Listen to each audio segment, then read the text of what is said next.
நீதியான தீர்ப்பு. அநீதியும் இல்லை, அநியாயம் இல்லை. எவன் எதை செய்தால் அதுக்கிற பலன் அடைவான். பாவம் செய்தாயா, பேசிக்கலனா பூஜாரியாக, மந்திரவாதங்கள், பில்லிச்சூனிகள், வேண்டாத்தனங்கள் எல்லாம், பொய் களவுகள், சினிமா டிராமா, வேண்டாத்தனங்கள், குடிவரிகள் செய்கிறா. இதில் பாவங்கள்.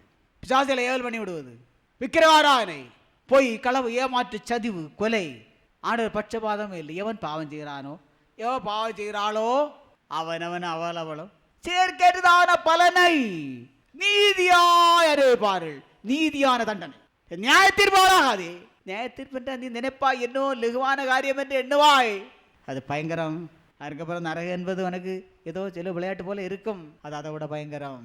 நரகத்தின் தப்பும்படியாக ஆண்டவர் பேசுகிறார். பாவத்தில் விடுவிக்கப்பட்டு ரட்சிக்கப்பட்டவளா, பரிசுத்தவான்களா, பரிசுத்தமா இந்த உலகத்தில் வாழ்ந்த தேவனுடைய ஜனங்களா, உண்மையும் செம்மையுமா வாழ்ந்தவர்களா, நியாய தீர்ப்பு நாளில் அவர்கள் ஆசீர்வாதமான பரலோக ராஜ்யமாகிய பாக்கியத்தை அடைவார்கள்.